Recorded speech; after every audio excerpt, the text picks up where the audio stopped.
Right, so I think we have enough people in here now to get started. So thank you so much, everyone, for joining.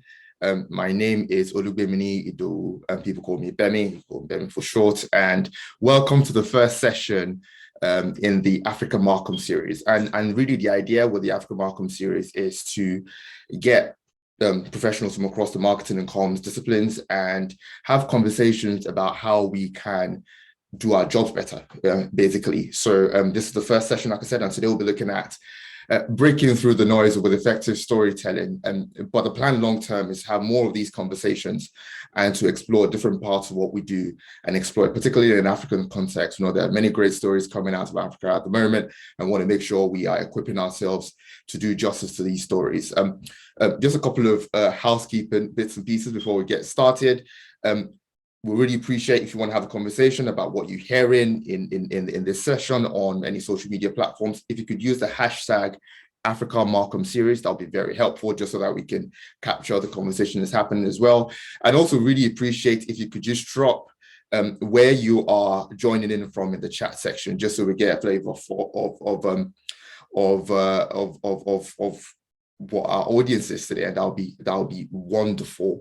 I think just recapping again, what is the Africa MarCom Series? I think most of you will agree that there's an information overload going on at the moment. Everyone's pushing out loads of different content, and for people like ourselves, those of us that work in marketing and comms that are responsible for creating a lot of this content, you want to make sure that your content cuts through, because, like I said, competition for mindshare is fierce. You want to make sure you're creating content in a way and placing it in the right place for it to be effective. So we want to have these conversations, and we want to explore how we can cut through the noise to reach our target audiences, how we can exchange best practices, and how we can navigate the ever-changing and sometimes rapidly evolving business landscape across the continent. Like I mentioned earlier, this is the first in the series, and the idea is to, as we go along, have other conversations with other professionals. So we'll be bringing other people in from consumer PR. So today is going to be more of a B2B PR and digital marketing based on the focuses of myself and Joanna, who'll be running the session with me. I'm going to shut up and let her speak in a second. And then other bits and pieces to sort of carry the conversation on from there. So I'm just going to introduce myself once again quick, and I'm going to hand over to Joanna to take the rest of the, to sort of take over from me. My name, like I said earlier, is Bemi Idowu. I am the founder and managing director of a company called Talking Drum Communications. In terms of my experience, I've worked in public relations for over 12 years. And in that time, I've had the privilege of working with some of the most exciting companies across the world, from big international brands to some of Africa's most exciting startups at the moment. When I'm not doing PR, I like to watch football.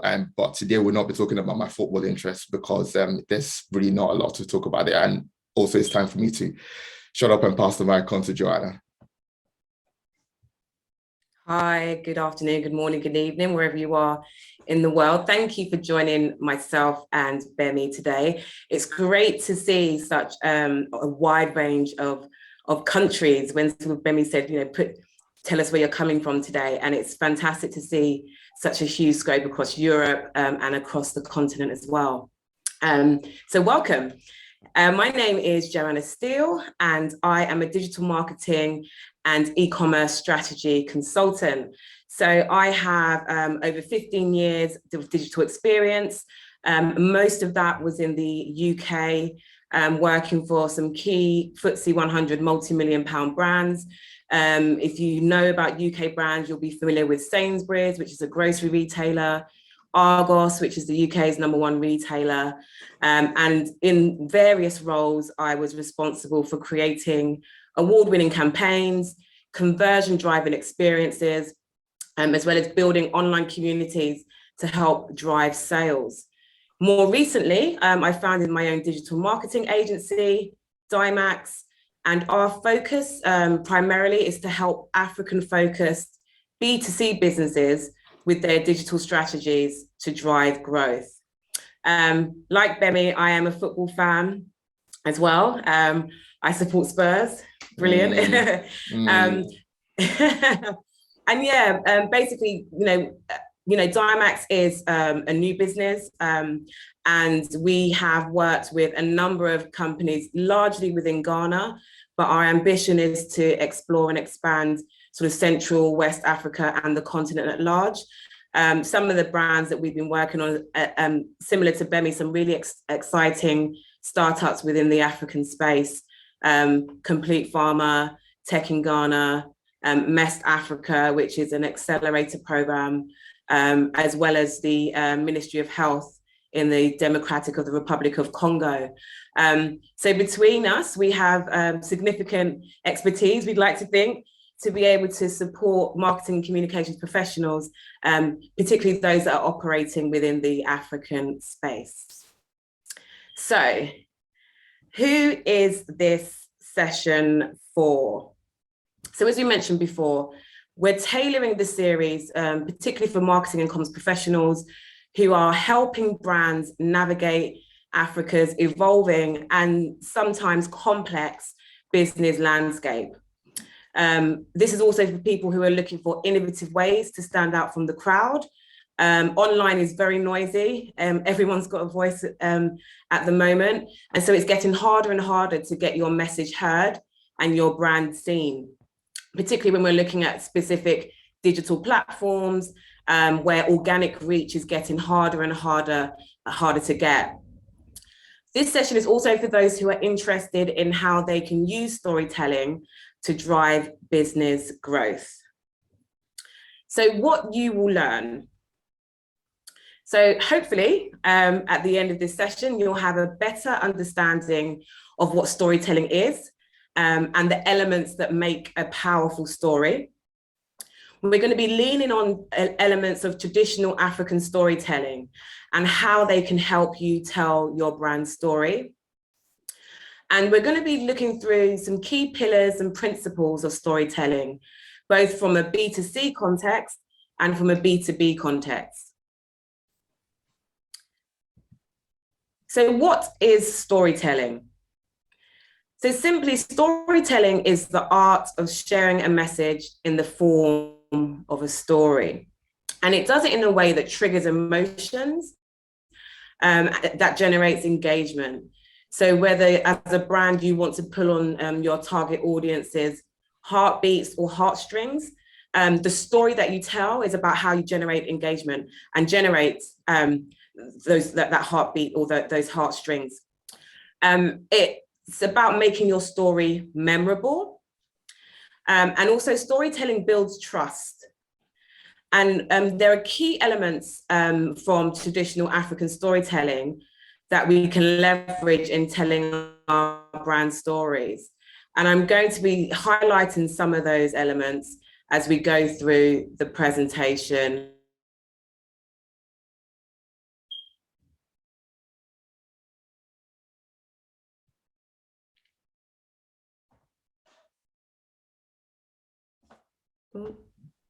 Can you hear that? Yeah, yeah, keep going. I think we lost you for a second, but keep going. Okay, can you hear me now? Yes, all good now, all good. Okay, brilliant. So the 5 pillars, 5 principles of storytelling are: 1, be human; 2, keep it real; 3, know your audience; 4, deliver a powerful narrative; and 5, have a strong call to action. So I'm going to talk you through these in a bit more detail. So firstly, be human. So if we're thinking under the context of African stories, they usually focus around a strong character. So think about how your story can involve a real person and have a main character. And that could be an influencer, that could be the founder or CEO of the company, that could be a brand evangelist, a customer, a brand advocate, but pick someone who will resonate with your target audience, someone who your target audience can identify with. It's really important to humanize your brand as much as possible. People buy into people. And it's, a brand can talk about, how fantastic they are, the products and service that they deliver, but ultimately they're going to listen to people, and that's what we buy into, the human element of a brand. And I'm just going to talk through an example of how Diamax has used this element to really drive engagement for a social media campaign that we worked on towards the end of last year. So the Goethe Institute is the Federal Republic of Germany's cultural institute, which is active worldwide. And they promote the study of German abroad and also encourage cultural exchange. So their Ghana contingent was celebrating its 60th anniversary, and they wanted a social media campaign as part of their anniversary activity to drive website visitors, newsletter subscribers, social media followers, and improve their social media engagement. So the team, we worked together when we came up with a 4-week campaign. And in that campaign, we showcased the Institute through the years, putting the people at the forefront of the campaign. So these were people that had worked for the Institute, some for 10, 20 years. So they had some really good stories to tell about their experience, about how the Institute had evolved over time, etc. So we made sure that we amplified those stories, and they were a key driver in terms of really humanizing the brand and part of the social media anniversary campaign. We also leveraged the artists. So the artists who had worked with the Institute over the years, we also got them involved. And that involved doing Instagram lives. We also did artist takeovers where the Goethe community got to follow those artists in the sort of day of the life. So really follow them on their day-to-day to understand what they did as an artist. So the campaign was massively successful, reaching over 106,000 people. We saw a massive increase in organic reach, up 21,000%, massive increase in social media engagement, up 431%. And in that 4-week period, the follower growth across social media channels increased by 9%. So that's just a good example of how you can really leverage people within your business, but bringing, really humanizing the brand to help tell your story. So the second principle is keep it real. So someone said they can't see me. Am I cutting off? Can you see me? Yeah, I can see you. Okay. Okay, brilliant. All right, I'm going to continue. Yeah. Go. So the second principle is keep it real. So essentially this means rooting your story in reality. So, we always hear about being authentic, but it's true. Authenticity is key. And that means telling the whole story, how you as a founder or as a business person or as the brand have overcome obstacles, how your product or service is impacting positively on people's lives. What is the problem that you're solving? And what problems have you had along the way? So, as we develop products and services, sometimes we get things wrong. And that's why we kind of we try and make improvements. It's really important to keep your customer engaged and keep them, involved as your product or service evolves, and keep them as part of the journey. So be really honest about, the obstacles that you're facing, but also the wins that you've achieved as well. So number 2 is keep it real. So third principle is knowing your audience. This is key because you need to understand what resonates with them, what motivates them, how do they like to be told, which stories, and where, what channels. So if we think about African storytelling, it often involves like an audience congregating. So sometimes, You can imagine a storyteller in the middle and perhaps, a group of children sitting cross-legged around the storyteller. And quite often we see the kind of call and response, and that's how you involve the audience in your story. And it's important that we can do that as a brand as well. We have to build that community so that they're attentive and they listen to us, but also facilitate that two-way dialogue. Yes, it's about telling your story, but it's about getting feedback and encouraging your community and your customers to respond. So if we're thinking about the same campaign that I mentioned earlier, there's an image there on the slide called Guest the Year. As I mentioned, it was celebrating the Institute's 60th anniversary. So we had a number of images from their archives over the years. And then we posted them on social to encourage the community to try and guess, to see if they could see what year those photos were taken. So again, it's about, involving your audience, building that community, and facilitating that two-way dialogue. Next principle is having a powerful narrative. Now, this can look very different to different brands, different industries, but essentially, you want your story to surprise, delight, educate, or entertain. And when we're thinking about African stories, they often have plot twists and surprises. And as I mentioned earlier, you have to consider whether your story is going to play on people's heartstrings, so emotion, or raise their heartbeats, so excitement. And when you surprise and delight in your stories, it keeps your audience coming back. Another technique often used in African storytelling is utilization of repetition. So when you repeat your message or you repeat your story, it makes it easy to understand and easier for your audience to recall the stories from memory. So when it comes to your products, your service, your brand, don't be afraid to repeat your messages and propositions through your stories. And lastly, call to action. So this is the conclusion. What do you want people to do or people to know from your story? What is the lesson? So with traditional African storytelling, there is often a lesson, something that the storyteller wants people to know or learn. So have a think about what your purpose is. What is the purpose of the story? And how you can link that back to your objectives and KPIs to understand what you want the story to achieve.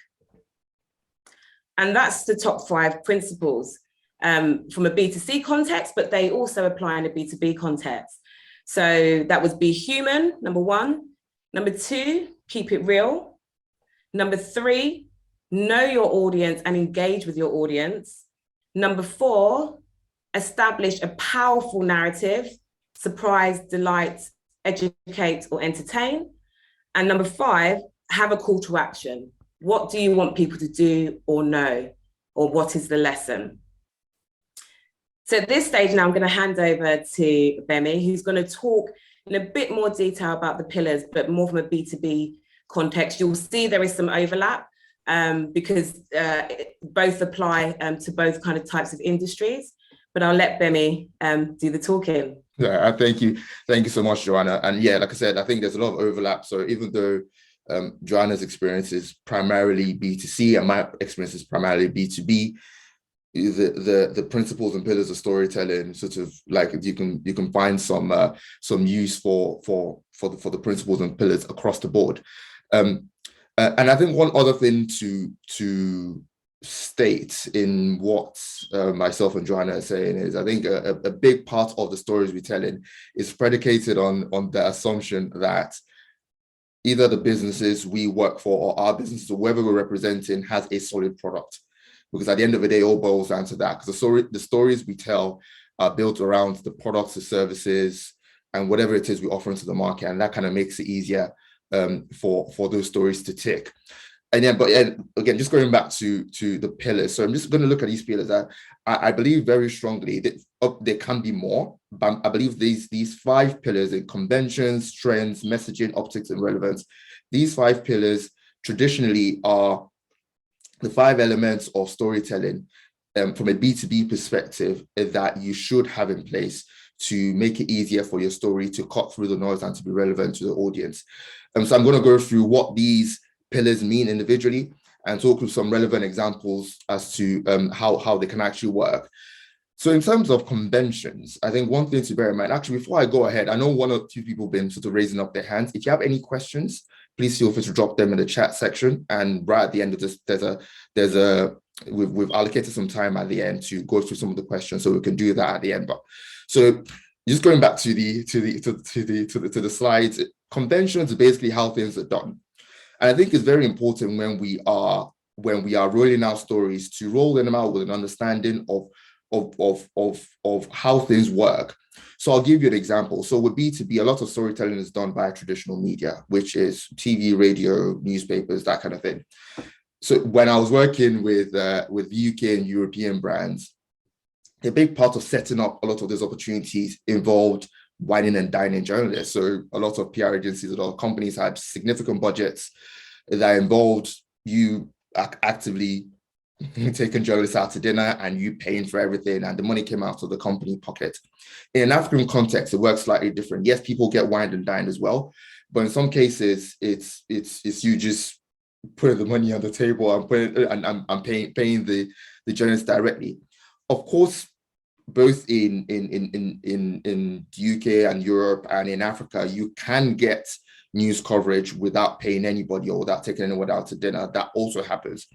But it's important to understand what standard procedure is for 2 reasons. First of all, so you can know if it works for you. So if you're trying to target newspapers, for example, in the country of Nigeria, you want a big spread in newspaper, there are certain considerations around that. But also it means if you want to do things differently, you can then think of how to do things differently and bear that in mind so that you make the right decisions and you invest the right energy and the right time into the right processes. The other thing, the number 2 thing, is strengths. So you have to be aware of what's going on in the world at the moment. You have to be aware of what the latest trends and how you can take advantage of them in terms of telling your story. So one thing some of you may have noticed at the moment is the fact that there's been a lot of talk around Africa's over-reliance on Russian and Ukrainian wheat. So what's happening, if you've noticed, is that a lot of manufacturers, a lot of wheat manufacturers, a lot of people that grow and sell wheat across the continent are using this to push their products to the forefront. So what they're doing is they've created a narrative around their product, and they're pushing it out there to say, look, we are here, we have this product, you may be having difficulty accessing it because of what's going on in the world at the moment, but this product is here, you come and buy from us. And that's a way of telling your story and putting yourself in the heart of the matter. So with this kind of thing, I think it's really important that you don't just read the news, that you study it and you think of how you can leverage the news to your advantage, how you can plug in your product, your service, your business, whatever it is you're trying to push forward, how you can leverage ongoing global realities and use that to your advantage. And then we'll come to messages. So you've looked at conventions, how things worked. You looked at ongoing trends. You then think about what exactly you want to say. And this is really important. It's about thinking about what the most important thing you want your audience to take away, right? So you need to take some time and think if almost like this session where myself and Joanna were planning this session, it was like, okay, what do we want people to take away from this? And we started from that point, we then built everything around that. The same thing works with messaging. You have to make sure you understand what end goal you're trying to achieve and think of what you can say and what you can do to support that end. And I think it's also important to think about how to communicate these things and how to communicate those messages in the simplest and the most effective way possible. So sometimes you will need to write 1,000 words or more to convey the message. Some other times it's a lot fewer words. like, again, if you run in your campaign primarily via social media, via Twitter, for example, you only have a limited set of characters to play with. But again, it's about understanding what message you're trying to pass across and what you want people to get from the end of that, and planning that into the stories that you tell. And then we come on to optics, which is basically what people see. It's really important that you either find or create something people will remember. I really love this picture that I've used on this slide, because it was used as part of an announcement for one of my clients who raised a significant amount of money.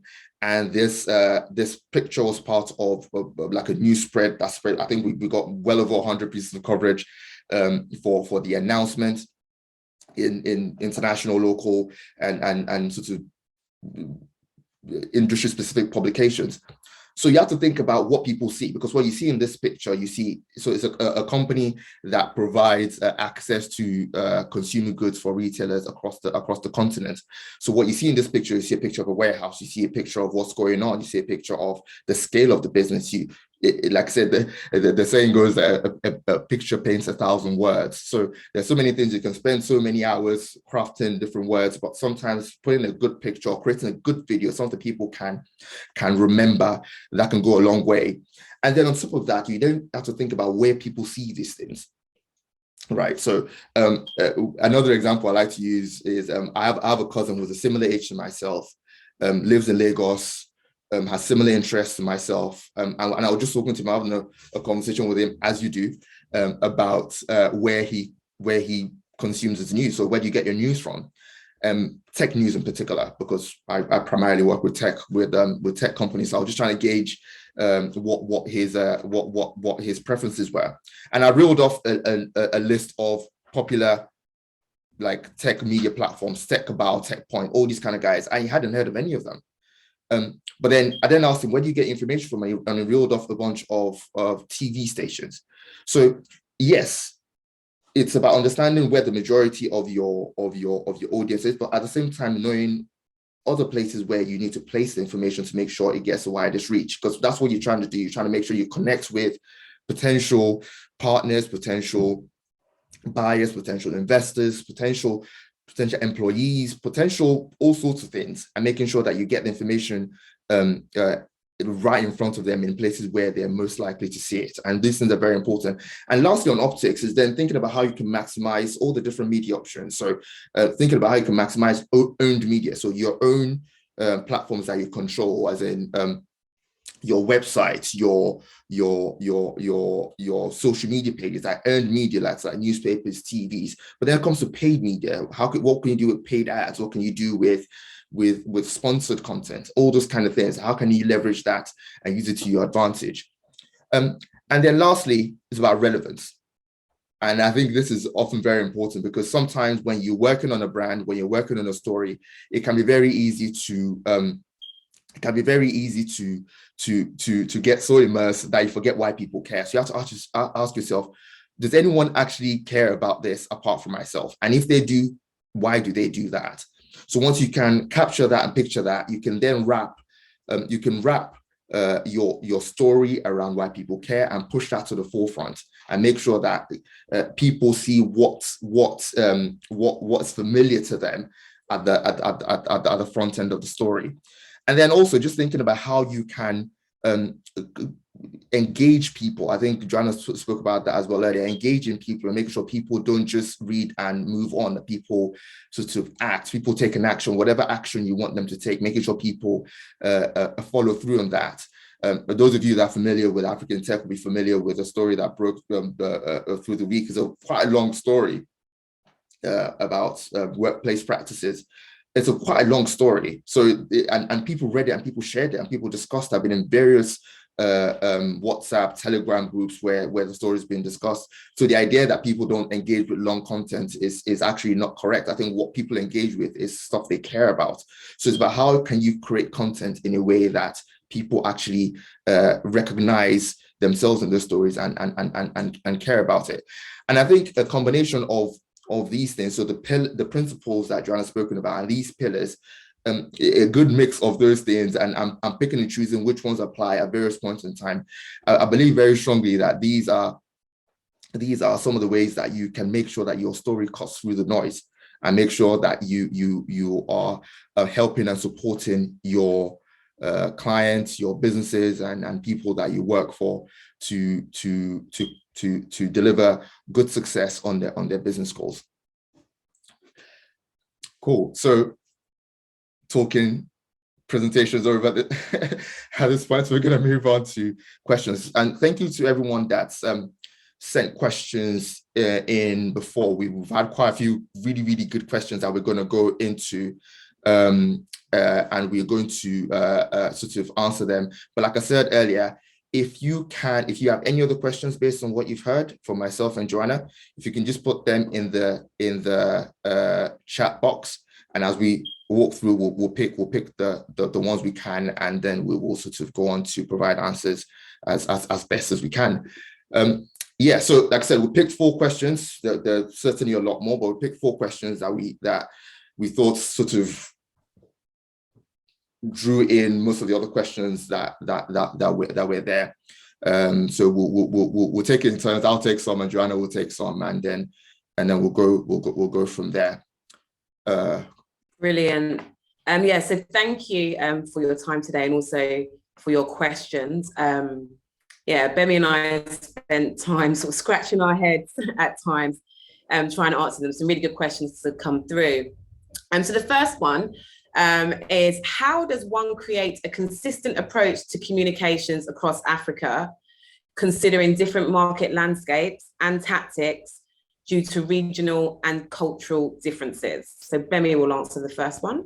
Yeah, I think that's a fantastic question, because I think, first of all, it's something I'm really excited to see, that there's a lot more spotlight placed on the fact that Africa is a very diverse continent with various people groups in different countries, but also within countries. There's a lot of nuance in countries, so different people in different parts have different preferences and all those sorts of things.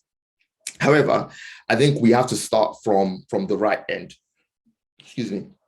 To start from the right end, and that right end is making sure you are very clear and consistent about the message you're delivering. So you have to be very careful about your value proposition. So what are your value propositions? What exactly are you offering? So if you are, let's say, a digital bank or an e-commerce platform, what are your key value propositions? So whether or not you're offering that value proposition in Nigeria, in Egypt, in Kenya, in South Africa, what you want to make sure is, when you're talking about, let's say, your key value, one of the key parts of your product is the efficiency of it, or the fact that it's quick and easy. When you go into a market where that's the necessary talking point, or you go to multiple markets where that's a necessary talking point, what you say about the speed and efficiency of your platform has to be the same across the board. However, you then have to take in the nuances, where the nuances then come in is, in some markets that may not be relevant because the speed may be normal in those markets. So whatever else you pick and say in that market has to be relevant to the market. But what you don't want to do is to be talking about speed and efficiency in one way in one market, and speed and efficiency in a different way in another market. That's where confusion comes. That's where customers and partners and everyone that's involved gets a bit confused. Hang on, what exactly are you guys talking about?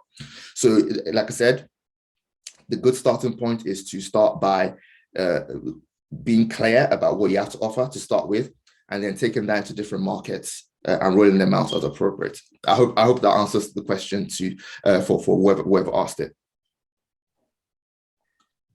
Brilliant. One question has come in, which I'm just going to quickly pose. It's coming from Isaac Frimpong. Thank you for joining, Isaac. I think you're joining from Ghana. Brilliant. And it says, I'm new here. Can you kindly touch on what B2B and B2C is? Okay. Thank you for the question, Isaac. So yeah, there's loads of acronyms when it comes to business and marketing. B2C means business to consumer, and B2B means business to business. So when we're talking about B2C, we're talking about a business whose target audience is the end user, the end customer. When we're talking about B2B, it's when a business's target audience is another business. So that could be another partner, as opposed to an end user, an individual person. Does that make sense?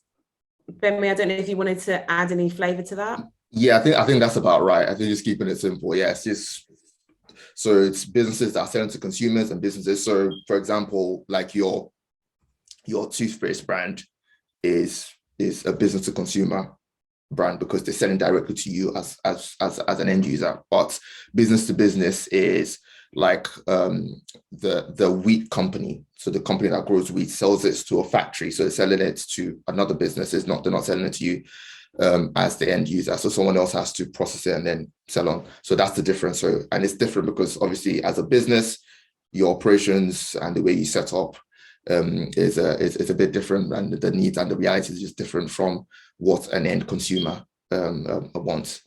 But hopefully that answers your question. Brilliant. So conscious of time, so quickly just run through the next couple of questions. So what are the opportunities for storytelling in the age of Web 3.0 and blockchain technology? So this was a great question. There's loads of conversation around the metaverse and AI and all of that kind of stuff. So yeah, what are the opportunities for storytelling in the age of Web 3.0 and blockchain?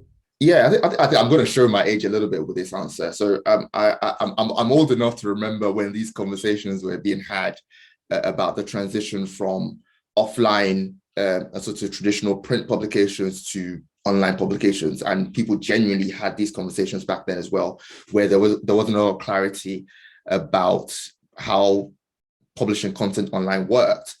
But I think it goes back to the same thing. I think it goes back to the point about what value are you adding in that context and who are you actually targeting. I think Joanna mentioned earlier about human-to-human communication, even B2B, B2C, even at the end of a B2B decision or B2B conversation, there's a human being there. So that human being you're trying to connect with, why should they care about whatever it is you want to talk about? So it's having that in mind. So the platform and the context, yes, those things are very important, they're very necessary. But the start point is about communicating value and communicating like the why. Like, okay, why should anyone care about this? Why should anyone in this context care about this thing I have to talk about? I think by focusing on that, because again, who knows, maybe there'll be a Web 4.0 or God knows what's going to come 2-3 years from now, however many years in the future from now. Innovation is moving at a ridiculous pace. So we can't keep sort of changing. I think the best use of our energy and our time is to make sure we have our messaging right at the front, to make sure everything works, and then we can then roll it out effectively across different platforms and different spaces. And then moving on to the next half of questions. There's a question about healthcare, and it says, in a sector like health, where there are so many rules to follow and a bit of rigidity, how do you use storytelling effectively? Yeah, this is a really good question. And yeah, probably health sector and perhaps even the beauty sector as well, sometimes, and the food industry, where there are rules in terms of what you're allowed to say, in your marketing and communications. And so I think one of the key kind of principles you can tap into with these particular more rigid sectors is tapping into the end user and the consumer. So if you are a healthcare product or brand, what benefits are you delivering for your target audience, right? What can you say? So you could perhaps, for example, perhaps you might not be able to say that your particular medication or product can cure something, but how has it improved that customer's life? What are the benefits that customer has felt by engaging in your healthcare product or service? And you can do things like surveys, and you can do questionnaires where you speak to your target audience who have used your product to understand the reasons why they chose your product or service, and the outcomes that have been delivered that they have experienced as a result of. And as long as you put that information, whether it's like a small print, you can say, we surveyed 5,000 customers between, this age that live in this area, and this is what they had to say about our product. It's factual. It's not making any huge claims. It's saying we spoke to a segment of our audience and this is what they said. So definitely think about how you can use your customers and your brand advocates when it comes to sectors that are a bit more rigid. Yeah, and I think the other thing to sort of add to that, when myself and Joanna were discussing this, is sometimes also it's also in these sort of rigid spaces like health, where there are tight restrictions on what you can and can't say. It's very important to actually start by looking at what you can say and start from there and build your messaging and build your story out from there. Because to be surprised that there can be a lot that you can actually say. But if you start from the other end of the spectrum, that okay, okay, we can't say this, we can't say that, you may find that you end up spending a lot of time worrying about what you can't say instead of actually thinking about what you can actually say. So I think that could be another useful way of looking at that conversation, just flipping the lens a little bit.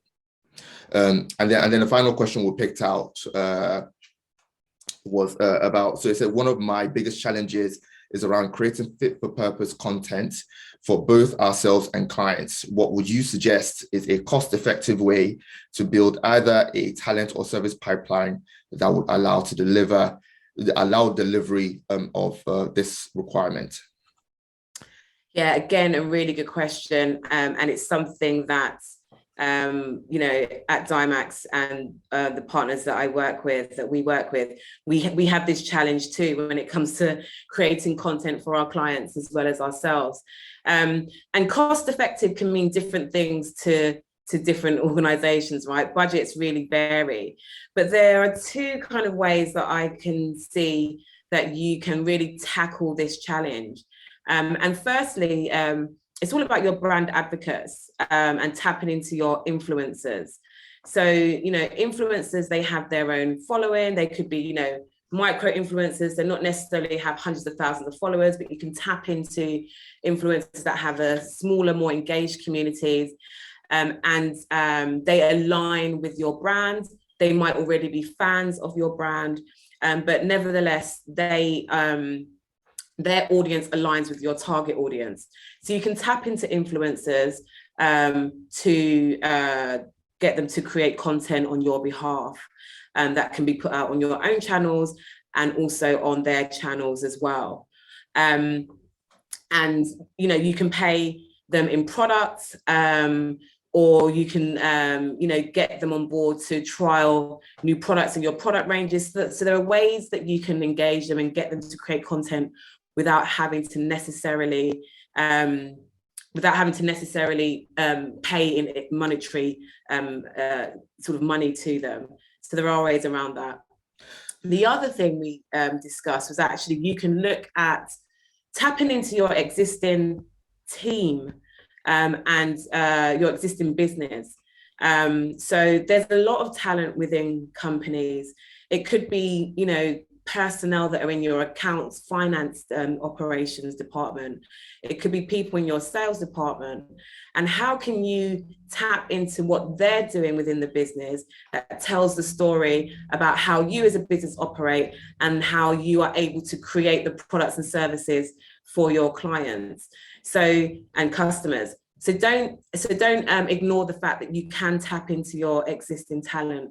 There could be someone in your accounts department who writes a blog on the side, right? So just because they're an accountant doesn't mean that they don't have a creative side hustle.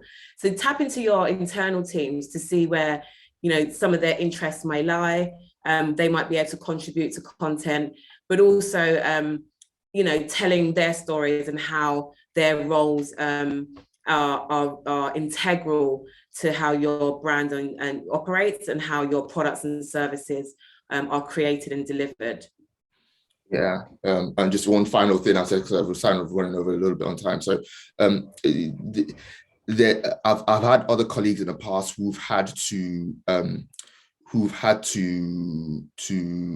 go on the road with the sales team, for example. They work in PR, with one on the road with sales team, just to see how the sales team share their content, how they sell the product rather, just so that they can then come back and be able to tell more effective stories about the realities of how it works. Sometimes you can end up working in a silo where the marketing and comms team, we all talking to each other, but like Joanna said, we're not engaging externally, and that can be a great source of finding inspiration and